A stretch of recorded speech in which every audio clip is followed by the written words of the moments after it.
So today we're going to do that. All right, what's going on? I'm going to get my buddy Captain Robert on the phone here, and we are going to begin today's episode and chat with the captain. Captain?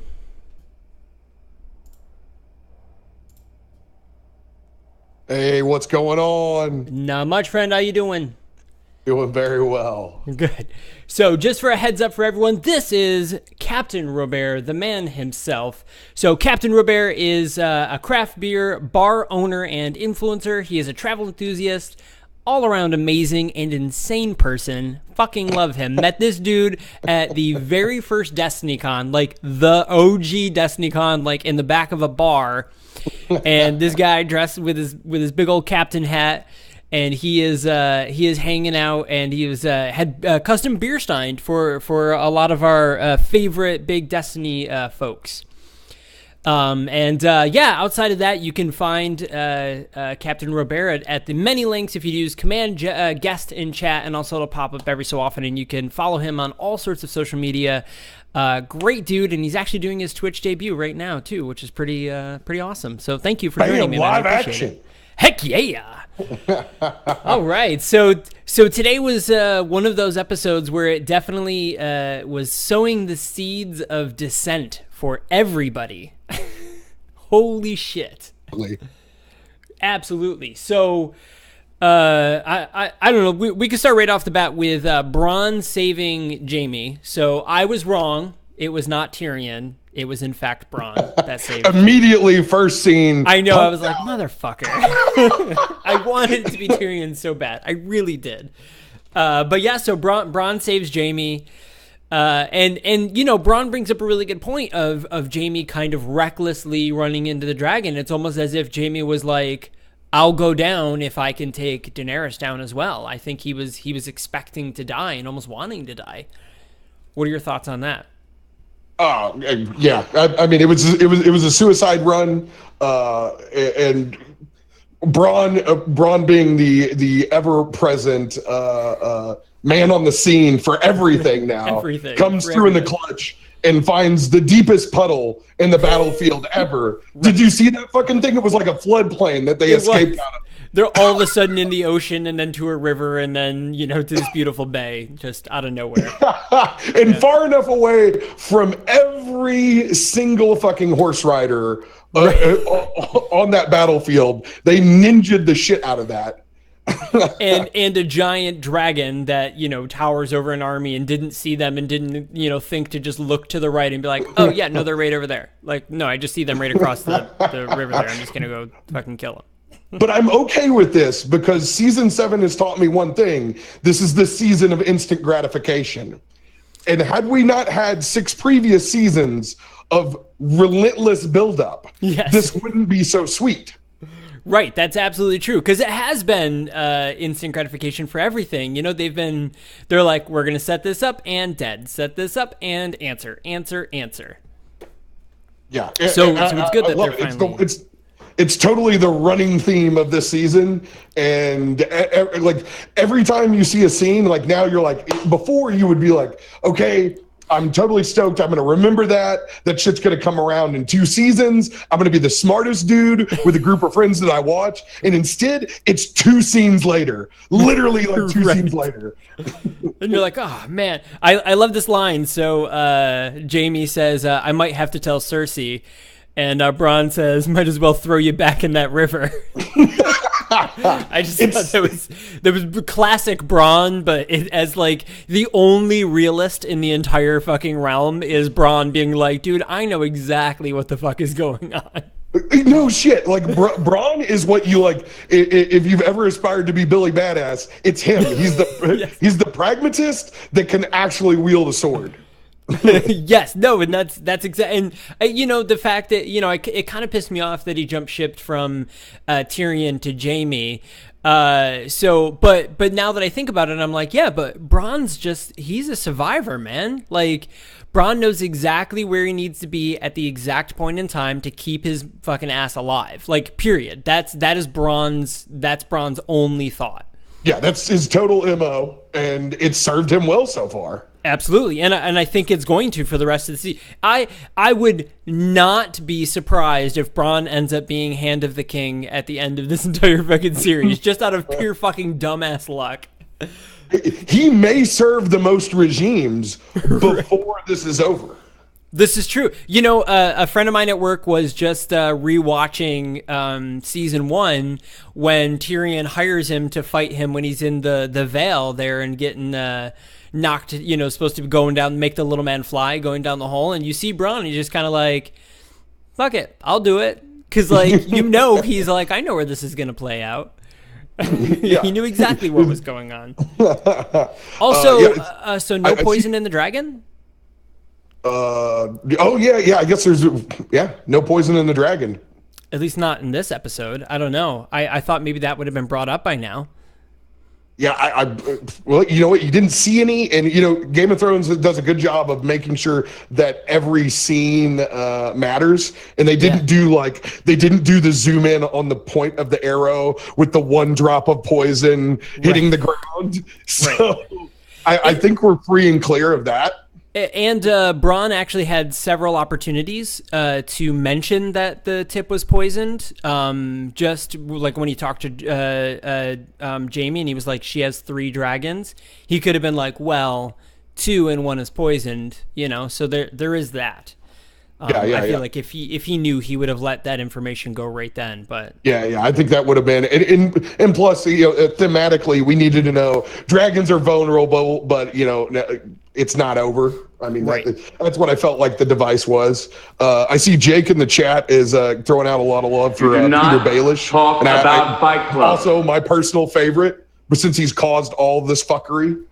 Yo, fucking Baelish. So Baelish is probably the most conniving motherfucker in the whole realm. Like, at first I was like, yeah, Varys is pretty good, but like Baelish, he knows what he's doing. And the fact, so when Arya was like traipsing around and stuff like that, I was like, he knows. Like, Arya, you're a super secret assassin ninja girl, but fucking Baelish, he knows what you're up to. He's playing the strongest game, and I'm really happy this season he's not Littlefinger that stumbles over his words, because season 6, I don't know, they wanted to take him down a peg or just make him seem foolish, or maybe that was part of the overall game that he had to act like a little bit dumber in public, or if that was his play to seem a little bit weaker. But I'm glad to see that you know, he's back to his normal state of being ridiculously conniving. Yeah, and you know, to your point, I absolutely feel like that was on purpose. Almost like he allowed himself to kind of play the fool so people would start not suspecting him as much. Because remember, a few seasons ago, nobody trusted Littlefinger. The Lannisters didn't trust him. You know, they shut him out, and that's what turned him to flip over to the Vale and take over the Vale and you know, be on the Stark side. You know, nobody trusted him for a while, and I think now that people see him as like this, you know, squirmy little skis of a guy, and they're just like, well, we'll just leverage his, you know, pedophilic love for Sansa Stark just because he's obsessed with her mom still. You know, maybe they'll leverage that, and I feel like he's actually using that to his advantage. Like, he's like, oh, okay, cool. Well, I'll play the fool for a few years, and then here I'll be. With that. And then he's just going to show up and take over. And you know, to Jake's point, I think he is absolutely the only person that is in fact playing the Game of Thrones right now, the way it was originally described. Yeah, totally agree with that. He is still the front runner of playing Game of Thrones to me. Yes, yeah, at this point. But he also is able to afford that position because he has no ability to fight the greater threat. So it makes total sense what he's doing right now. Oh, absolutely. He's trying to win a war without an army. And you know, it's funny because Daenerys and Cersei are playing cowboys and Indians. Jon Snow is, you know, off fighting zombies, and Littlefinger's sitting in the back playing Risk. You know, and it's like, who's going to win this game right now? It's probably going to be Littlefinger is going to end up towards the end. Just from this episode, I'm like, oof. So we only saw a little bit of what the note that he was hiding. I didn't really get a chance to read all of it, but it looks like he was implying something.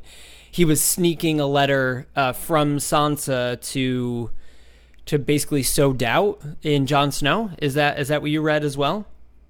Yeah, I freeze framed it for just a second right before we went live. Yeah, and that's what it appeared to me. The ends of it are blurred, so I didn't get the full gist of it either. I saw that it was died of wounds. It had something to do with Joffrey, faithful sister, Sansa. So in the word game, I completely fail because I'm like, hold on, I still don't get this. Yeah. I was trying to catch, but there was so much of the context kept out of it that it was hard to see exactly. Who if she was anybody in referring chat to? has deciphered that or has linked that out, let us know, because I'm flying blind on that one still. Yeah, I thought I saw Jon Snow's name in there. Was I wrong? Did you happen to catch that? Did anyone else in chat happen to catch that? Because I thought I saw Jon Snow's name in there, but I only caught it briefly.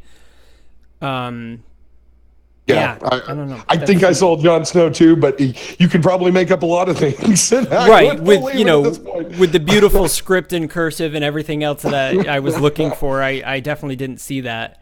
You saw King something? Okay, yeah. So it's something. You didn't see John's name, Marquess? All right. So we'll see. I guess we'll probably know next week, because I'm sure. I mean, there's only 2 episodes left. They have to tell us what was in the letter. I mean, it's not fucking good. I can say that. Yes. Whatever it is, it's going to be a fucking shit show, and it's going to drive Arya and Sansa apart. I think it's its sole purpose, because I think he sees that.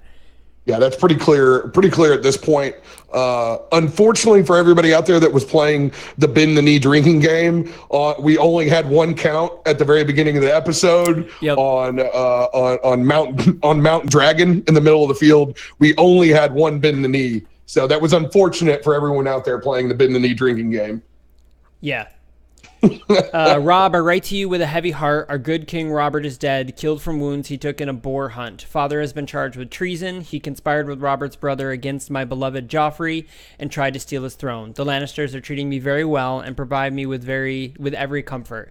I beg you, come to King's Landing, swear fealty to King Joffrey, and prevent any strife between the great house of Lannister. You do not talk about Fight Club. So I remember when she was forced to write this letter. This is when she's at King's Landing. This is immediately.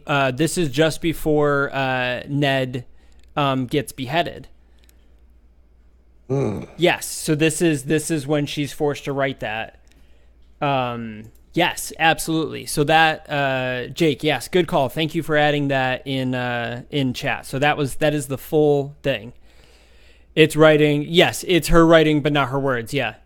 Okay, thank you, Tia. Thank you very much. It is very much spoilers, so definitely bounce out of chat if you're not wanting that. And that is so. Littlefinger is a genius, but I do remember that she wrote it, but I think that she was under duress, like she was being forced to write it, or maybe somebody wrote it for her back then, because it was meant to fuck over. It was meant to basically kill the Starks. It was a ploy to get the Starks to King's Landing so that they could be killed. Yeah, and I mean, there's no Westerosi Snapchat. This shit's forever, man. Yeah, right. Those ravens, man, they don't forget anything. Ravens are forever, and I can tell you what, by the stack of receipts that I have at my fucking house, that you will not be able to find that raven. Yeah, that's right.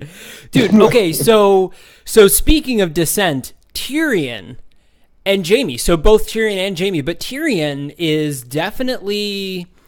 He's starting to kind of be like, oh shit, Daenerys is getting a little nutty. Oh yeah. I mean, he knows how this plays out. He's a study of history. He knows that there's how far can you go to use your power and strength to exert your will, and he knows that there's that fine line that's out there, and he's seeing people that he has power with personally also diminishing. These are the lords that he has worked with, that he can, his sphere of influence is slowly but surely diminishing at this point. So who's he going to have left to negotiate with on one side of it too? So he sees the madness starting to creep in. And that's it's his warning sign kind of going off. Yeah, and so he has in his corner right now, he's got Varys, who he knows is just going to bail at any moment. If shit gets bad, Varys is going to bounce out. He's got Daenerys, who is basically going crazy. You know, he sees the Mad King in her now. He's got Jon Snow, who's so focused on fighting zombies that he's like, whatever, all right, dude. So like Tyrion's looking around and being like, shit, I'm the only person here who just wants to fucking live my life, man. Like everybody else has gone nuts.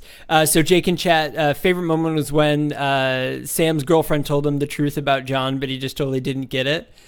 Oh, yeah. So Sam's lady told him the truth about Jon, but he totally just didn't get it. Wait, what part was that?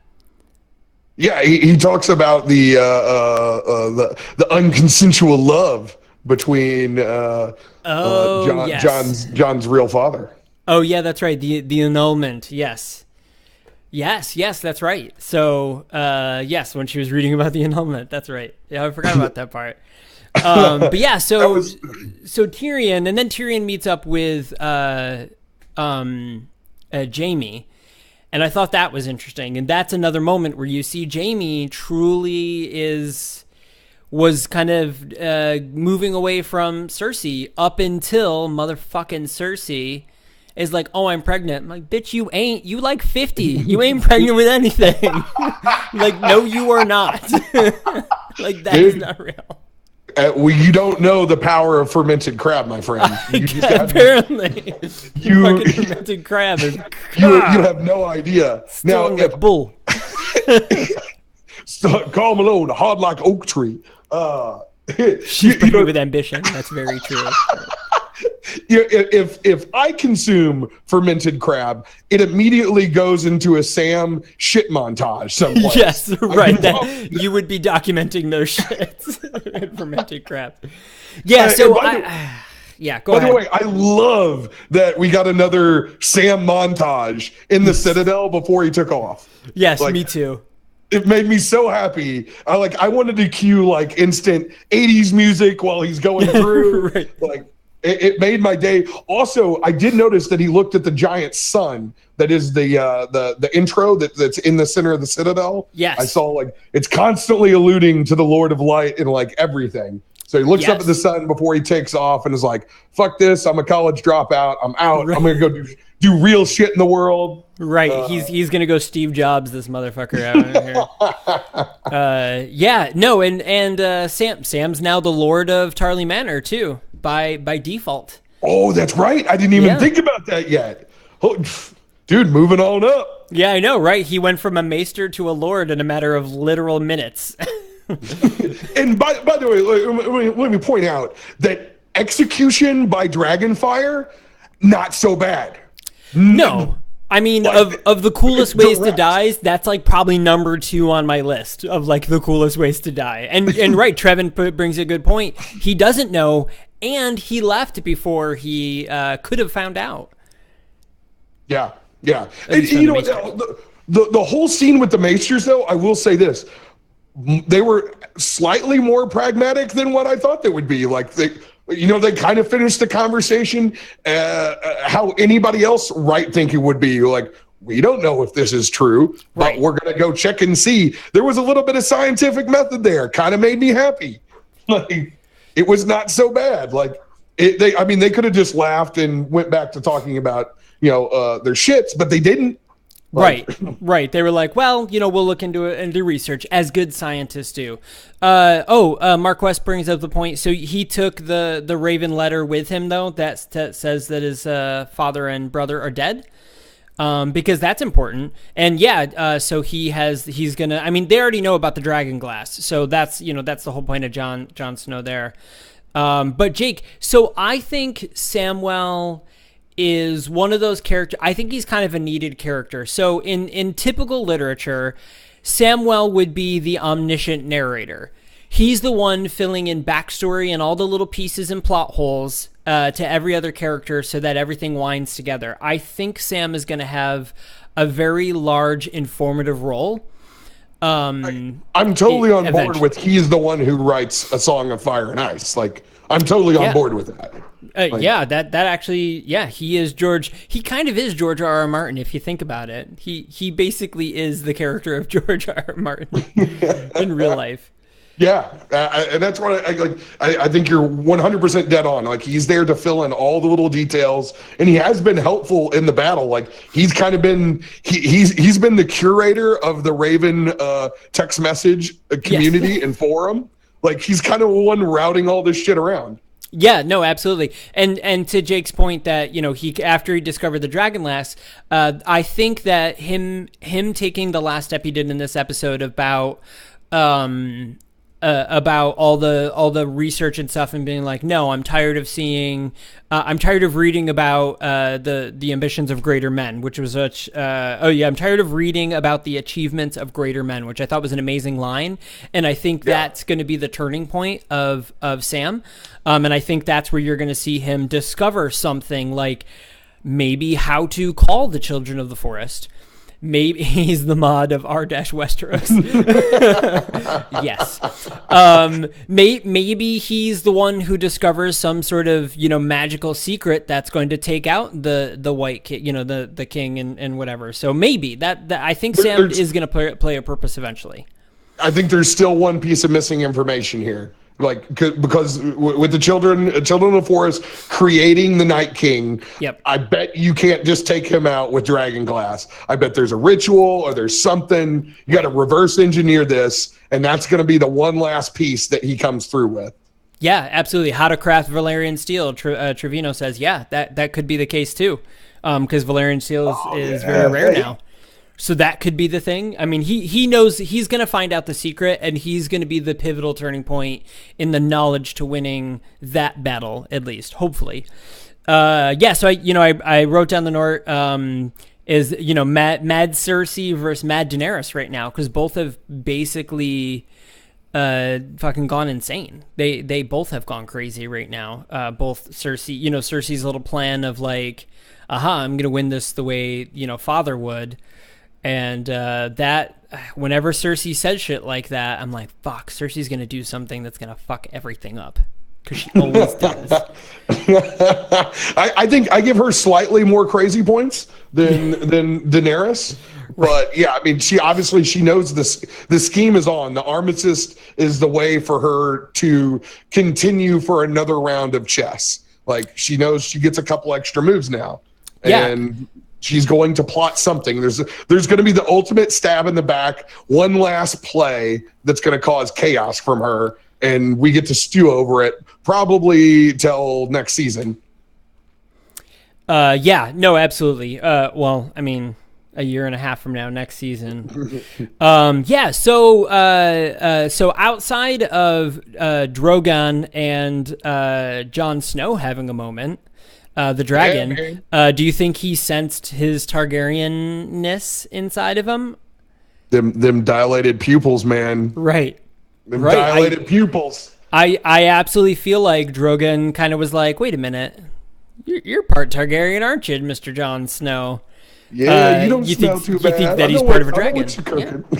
Right? Yeah, 100%, a million times over confirmed. Like, no doubt in my mind. Like, I don't see any turning back. At this point, we're going through the motions before he gets on the back of one of those fucking dragons. Oh, yeah. If it doesn't happen on the last episode of this season, I would be insanely surprised. But outside of the dragon giving Jon Snow doe eyes, we also had Daenerys giving him the little smirks here and there as well. There was a couple of moments in this episode where she was kind of like, hey, what you doing, boy?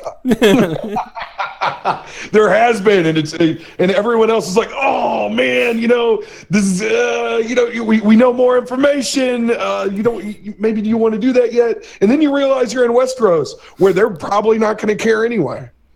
Right.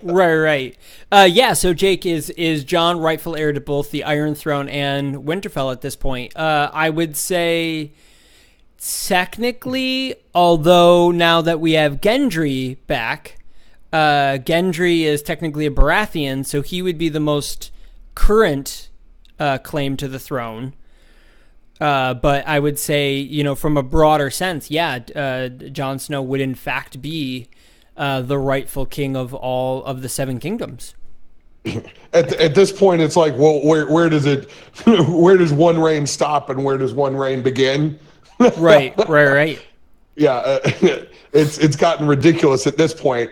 I was just really fucking happy that they made the rowing joke whenever the Onion Knight rolled up into his smithing shop. I was just, they do a great job of giving you fan service. Yes, they absolutely do. I thought that was pretty interesting. You know, I kind of half expected him to throw open the cloth on the boat and be like, "Oh, it's just onions," the whole time. But because I was waiting for it because he's the Onion Knight. They haven't brought that up in seasons. But then it turned out to be fermented crab, and I was like, "All right, that was still funny." But I kind of was like, "Are you gonna do it? Are you gonna have onions in there and be like, yo?" I really expected fucking Tyrion to pop up through the fermented crab and be like, "Oh my god!" Oh shit! Yeah. But once again, season of instant gratification. Gendry gets to use his warhammer. Yes, which was amazing. I'm super excited about that. But he has to craft a dragon glass one now. Yeah, he's got to pimp that thing out. Yeah, no, absolutely. So I got Gendry Baratheon comes back. The fucking Cersei being pregnant. No, there'll be none of that. But yeah, so Bran using his crows to kind of, skulk the battlefield. Is this first time multi-warg is confirmed? I can't remember. Yeah. Is this the first? So like we are seeing before his eyes, his power has grown. He's got a whole flock of ravens that he can control. Yeah, so I love that scene where he's bouncing between all of them pretty quickly. Yeah. I like that. That was really cool. I think it shows his power. And very interestingly, as soon as it got to the Night King, as soon as he looked up at the Raven and immediately cut his connection with them. So I thought that was interesting. And also that currently, and every time he does that does update positions correctly, because every time he sees the Night King, it's role reversed. The Night King sees the information on his side. That's. I think they implied that when the whole hold the door episode. Yeah. That's kind of where they learned that information. Yeah. So it's kind of a risk reward every time he does it too. Yeah. Yeah, absolutely. But I mean, I think, if you saw the preview for next episode, we see that in the next episode, Jon and his little crew there, which we'll have to talk about the mountain and all them, but they are actually at the White Walkers doing battles. So they are going to actually meet up with them next episode and try to capture one. So the mountain and their little brotherhood of cults, or the Hound. Yes, thank you. But yeah, so the Hound, being like, cut it the fuck off. Let's just do this right. So what do you think they're after? They're not after the White Walkers though, right? Is that what their goal is? Because they said they have to go north of the wall, but I don't recall exactly why they said they wanted to go north of the wall. I think it is his prophecy that he has to save Jon Snow. Like that's he can come back to life one more time. I think Jon's gonna die again and get brought back. I think you see Lord Beric. Lord Beric's is gonna perish in this battle, and that his entire goal has been to make sure that Jon Snow is safe during this battle. Yes, because I mean absolutely, because there are multiple people and factions that their goal is to keep Jon Snow alive, essentially, and all of them go back to Melisandre. So. Oh, Benjen, yeah, Trevino, my boy. I forgot about Benjen. Yeah, he's still out there too. Yes, Benjen's out there fighting everybody. Yes. So they're taking a White Walker. Yeah, so their goal is the Hound and all them. Their goal wasn't to take a White Walker back to Cersei. Their goal is to do something else with the White Walkers. I think attempt to kill them or whatever. But Jon's goal is to bring a White Walker to Cersei to be like, no, but for real, like these guys are really floating around. Like that's their goal. Yeah, and I can see them totally failing, and that Benjen is the only one that they are able to bring back. Like it obviously looks like this mission is totally going to get shit on, and things, bad shit's going to happen. So I can see that. I can see that angle, or I could see them, getting a half White Walker, or the part of one back. But right, in itself, that's kind of deadly too. Yeah, absolutely. Matt Cat brings up a good point in chat. Don't forget about the Hans vision. That's right. So he saw the ice, coming. He basically saw all the bad shit that's coming up. You could see the Hound getting turned into an undead and taken back. Possibly, the Hound would probably be one of the last people I would ever want to bring back as a zombie and save, because I'm pretty sure he would just kill everybody. He's pretty deadly. Yeah, and we're still holding out hope for Clegan Bowl. Let's be honest. Yes, he's got to be used for something. He has still a greater purpose. Yes, there's no doubt. I absolutely agree with you. I'm pretty sure he's going to be the one to take down the Mountain, because the Mountain is still kind of dangling around the castle, and I definitely think that that's going to be a battle they're going to fight. They just have to. He's not going to die here. He has to kill the Mountain, because it's the only person that can kill the Mountain.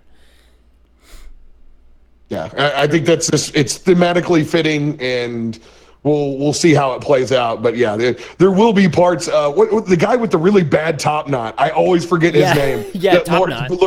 It always helps bring him back. I can see him perishing. Yeah. Totally. Oh yeah, Top knot, probably Top Knot's gonna die. Mm-hmm. Lord Barrick's gonna die. And that kind of ends the Brotherhood without banners.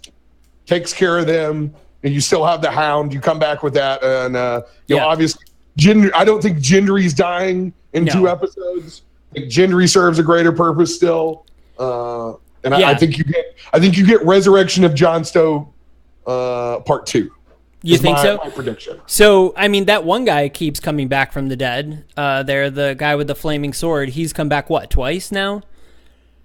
I thought you were saying he's come back 6 times or something. Oh, it's been a bunch of times. Yeah, because I know the Hound killed him, and then somebody else killed him. Yeah, 5 times. Yeah, there were 5 or 6. And they're saying that he's only got 1 more left in him. So I think he uses his last time to resurrect somebody else, and I think that's going to be. You think it's going to be Jon Snow again? I think he's going to. I think he's been, because the Light King is bringing him back for a reason. So what is his reason? What is his prophecy to fulfill? Because he's a little bit less every time he's come back, and he's going to do something on his last one. But there's no way I see him coming back. Right. Yeah. I think you're right. The ultimate sacrifice in keeping Jon Snow alive, because Jon Snow, I think they realize, and everybody's starting to realize, Jon Snow plays a much larger purpose than just carrying on the name of Stark, which he's not even. Well, he's only half. Yeah. Oh, yeah. So a bunch. So he was impaled through the chest with a lance by the Mountain. He was knifed in the belly. He was shot in the back with an arrow, an axe driven aside, captured by the executed him by the Lannisters, and then cleaved through the torso by a sword from the Hound during the trial and combat. Yeah, so he's... I wish you could have just seen the montage that was in my mind while you read that. Right, you're like, yep. Oh, yeah. Yep. And there he goes again. Yeah. It's like, to Queen, just a good 80s montage of him just getting stabbed. But I'm still fighting. So that was it. I mean, episode, no real major deaths, outside of the Tarleys, but no major turning points, but absolutely setting up for a lot of bad things. There's a lot of things that they've basically are like, hey, everything that was okay is no longer okay, or is about to not be okay. Yeah. In this episode. Also, we got the Jorah's ultimate friend zone scenes. Yes. Yep. I just love how him and Jon are eyeing each other like, Jorah realizes that he's forgotten to take his age off his Tinder. He's realized at this point that he lives 6,000 miles away, and it does show him in an unsavory age demographic, and the ruse is up. Yes. Yeah, I absolutely see Daenerys went from admiration in a loving sense to more of a paternal admiration for him. as kind of like, the favorite uncle that raised you, the dad you never had, the stepdad that took care of you when your real mom died. Like she absolutely sees him in a paternal sense, and which is great. I mean, she still has that love for him, but it's nowhere near the love he has for her. Yeah, and the dude's delivered, man. He's a survivor. Yeah. Yes, he has. Come back. He's lived up to the Mormont name. Yep. And there's so much that him and Jon Snow have to talk about. Yeah, and what another great scene between Jorah and Tyrion with the exchange of the slaver's coin. Yes, that was another great goosebump moment during tonight's episode that I thought just, oh god, the way this show preps before gutting your heart out is just fucking phenomenal. It's a little unbearable because I mean the thing is that passing of the coin is very foreshadowing in the fact that he's gonna die. Like, I mean that was like your note from Tyrion to be like, hey, you're probably gonna die. Oh yeah, exactly. Trevino, totally. I thought he was going to bring up that Samwell cured him. That was the only non-instant gratification moment of tonight. I thought we were going to have a conversation about that. Well, I mean, so now that all these guys are heading north of the Wall, there's so many ties between all of them that none of them have really said out loud.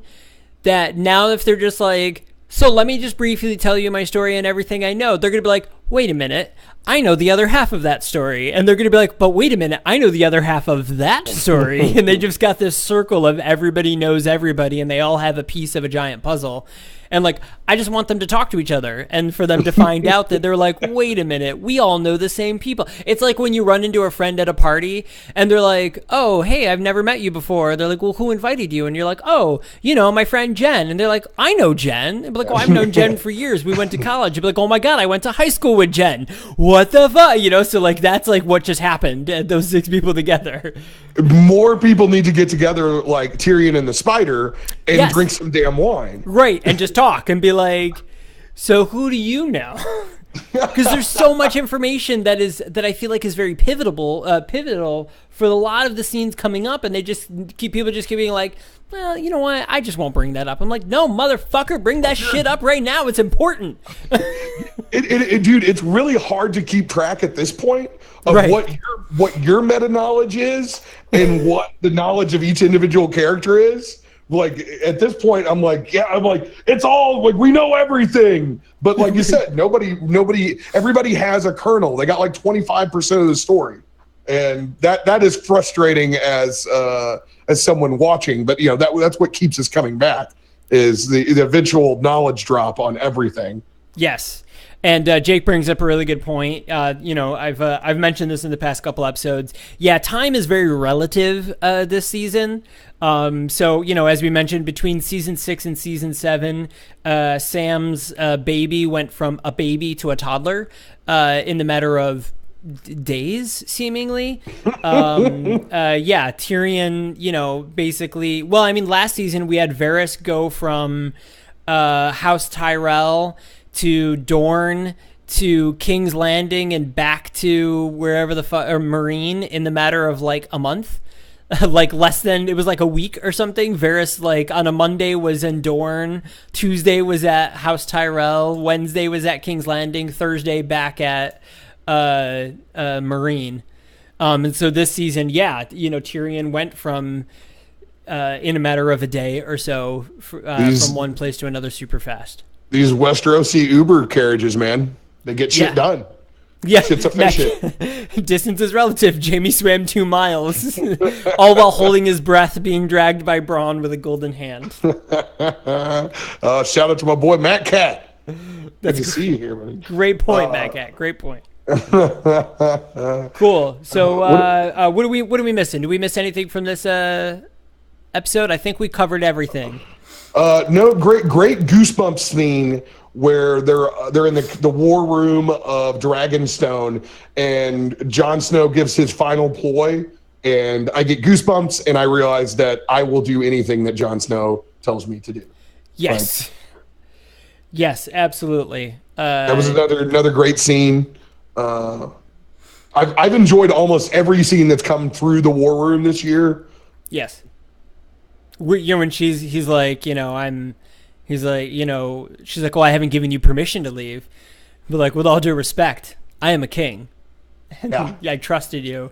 And I was like, oof, John, you're just... Mic drop. And apparently Tyrion now knows that his way into Dany's mind apparently seems to be Jon Snow now. Yes. He's the first one to reason with her, too. Yep, and so he was the first. Seems important for that. Because I think he's the first person to stand up to her. I think she sees, when they were talking about how he got all the wildlings on his side, I think she's starting to see that he is kind of a mirror image to him. That was like, she was like, oh, because that's the equivalent of her getting the Dothraki. So I think that was like her big turning point of like, this guy's me, only from the north. Like, he is, he was able to touch the dragon. He was able to, tame and win over a savage army. So like, she's seeing a lot of herself in him, and I think that is really, that is really winning her over, and which is why I think she's like, yeah, okay, you don't have to bend the knee. You have my respect otherwise. Yeah. Matt brings up a great point. How does one exactly bring back a White Walker? You can't use dragon glass on it because it disintegrates. So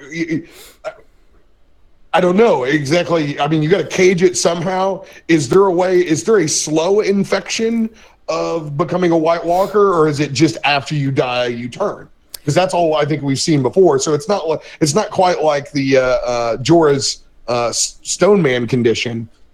I think it's only if you die you come back. And also, why hasn't more people been like? What is the qualifications of dying and then coming back as a White Walker? Do you have to be in the North? Like, how does that work? Yeah, we're going back a few seasons on that. I would say you'd have to be north of the Wall, or at least at the Wall, because we did have somebody turn at the Wall. That was a couple episodes ago, and that's the one that fucked up Jon Snow's hand there because it burnt his hand or whatever for a little while. And he died, or I think he died past the Wall and then was brought to the Wall. He was in the Night's Watch, and then he turned and got up and started freaking out. So yeah, I think they would have to die north of the Wall. Sigma, thank you for that. I appreciate it. Thanks for hanging out. Yeah. Also, let's be clear. There's two different distinctions of walkers. There's reanimated dead, and then there's the Night King and what appears to be his right-hand man. Well, there's a couple of them. There's a few of those. Yeah, there's a few of those. So and those appear to be created the way that the children in the forest created the Night King. Is that maybe the babies that were taken over there that are raised distinctly? Is that maybe, because those babies, I guess technically, they die, but they're kept intact. I don't know. They don't look like zombies. They look different. Right. Jake brought up a kind of a side point. Just realized Jon is a Targaryen, but isn't immune to fire. However, I think instead of being immune to fire, I think he's immune to ice. I think he is immune to the White King's powers. I don't think he can turn into one of those guys, which is why he comes back from the dead. So if he dies north of the Wall, he can't ever, he won't turn into one of them. I think he'll just be reanimated back to him. So that's the fire and ice. She's immune to fire. He's immune to ice. The Ice King. I never thought of it that way. Yeah. So that'd be pretty interesting. So he didn't get full on hit by fire, but what happened was when the White Walker came back to life, something happened where he burned his arm or something, like he burned his hand. And that's what had happened, and that's why he started wearing the glove. And there was something about the sword with that. I don't recall exactly what it was. That was like when he first got to the Night's Watch. So that was like, he grabbed the lantern and it burned him. But that was like season 2 or 3. I don't fully recall. But yeah, but I think he absolutely is. I think he's immune to ice instead. I think that's he's that other half of Targaryen. For that, I guess, the Song of Fire and Ice, I suppose.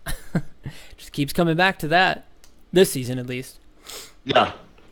We did have a little bit more reference of Tyrion potentially not being a Lannister again during his scene with Jaime. Yes. One more time reinforces that. I believe I am sold that he is the third Dragon Rider. I agree. It'll be interesting to see what is his power going to be forward if Danny has a connection to fire and if Jon has a connection to ice. Is it Tyrion just can't possibly ever get drunk enough on wine? Right. What is his eternal sexual stamina, or he drinks and he knows things? Duh. Yeah, right. And which is the color of dragon going to tie to anything? Right, because they do have those little bit. I have noticed that they've made Tyrion's hair substantially more blonde as the season's gone on too. Because in the books, Tyrion is a blonde. That's a good call. Yeah. That's a good call. So I think that's because Tyrion right now is the only brown-haired Lannister. So I think that's interesting. And I always thought that maybe was on purpose. But now that he's getting a little more blonde, maybe there's reason for that too. So, yeah, I think definitely more foreshadowing. Yes, a lot of foreshadowing. So that being said, predictions for next episode. What do we think the big thing that's going to happen in next week's episode is going to be? I am predicting that Lord Beric is definitely going to perish. Yeah. Also, possibly Top Knot. I think he resurrects Jon Snow, and I think that Tormund's love for Brienne continues. I'm not ready for Tormund's story to be over yet. I know. He's a survivor, dude. I want them to hook up so badly, but I feel like she's gonna hook up with her fucking little squire there. I don't know.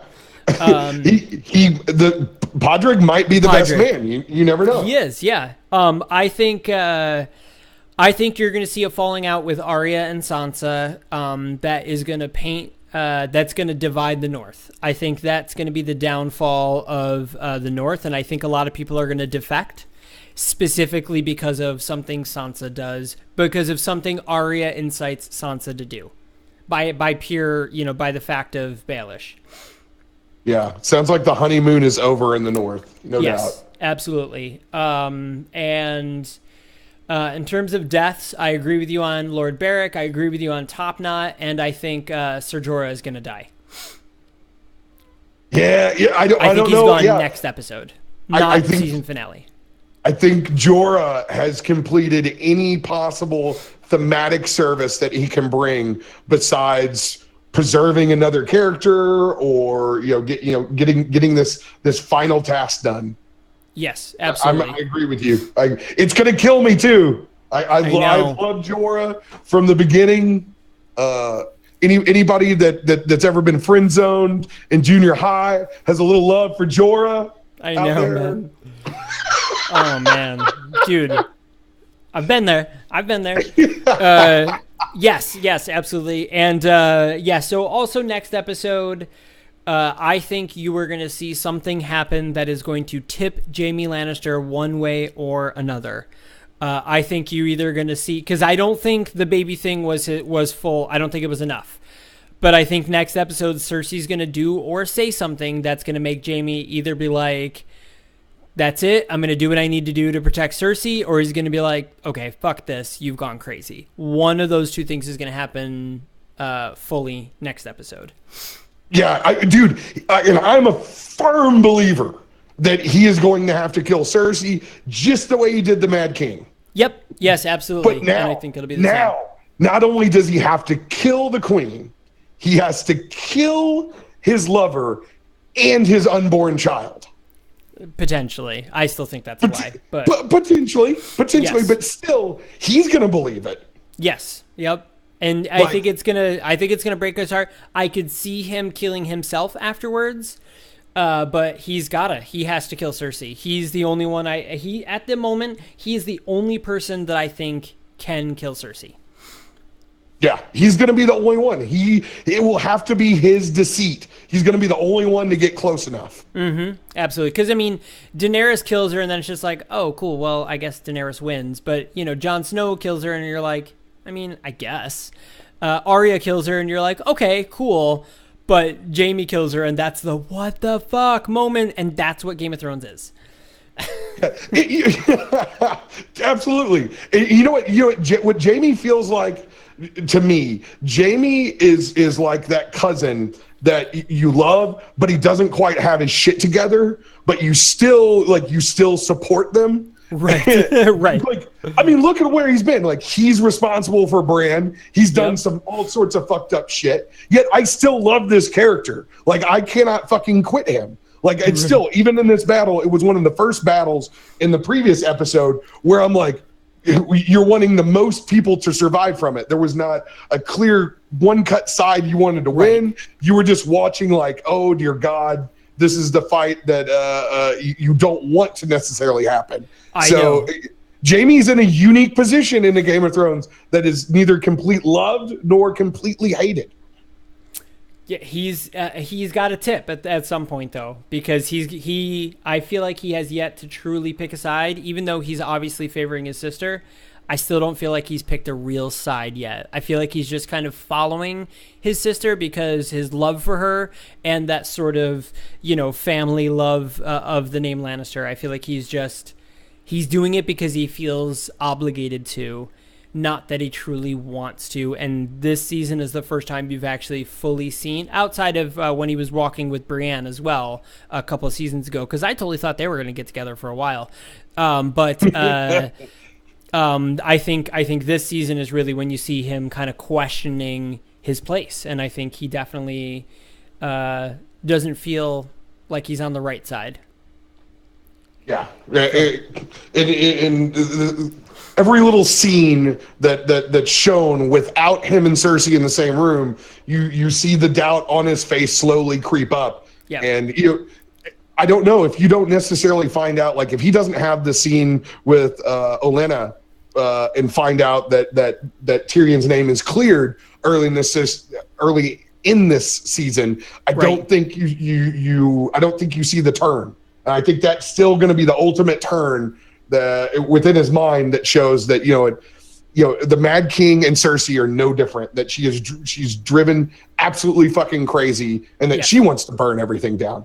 Yep. Because what is she going to use? And I think maybe her potential power play in this armistice is she's going to come in and say that she has wildfire and that she can use her wildfire to combat the White Walkers, but she's going to fucking use it on everybody else. She's going to attack. Instead of attacking the White Walkers, I think her play is going to say that she has what it takes to defeat them, and she is going to try to take them both out on the battlefield. Yeah, I completely agree with that. I guess we shall find out next week, which is going to be one of the last 2 episodes left of Game of Thrones. So that's of this season. I know, right? What am I gonna do on Sunday night? I know, man. It's gonna be crazy. So, Captain Robert, thank you very much for joining me on today's episode and imparting your knowledge on me. Again, guys, if you want to use, I will go ahead and put the command in chat again. Here is Captain Robert's links. Please make sure to follow him on all his social media and, of course, now on Twitch. He's got an awesome setup, and he's going to put on an amazing show. I know this. Dude, much love, Michael. I appreciate it. So much fun. We could talk for hours, dude. Thank you for having me, man. Thanks for everybody for coming out that we tweeted and filling up the chat. You guys are awesome, man. Thank you so much. Yes, much absolutely. Love. And I will see you at the next Guardian Con. Hopefully even sooner, brother. Yes. Thank you, bro. All right, guys. Thanks a lot for hanging out. If you if you only caught the end of this episode, don't forget you can catch it on YouTube and also on the Twitch chats. Thanks a lot, guys. I will see you all next week.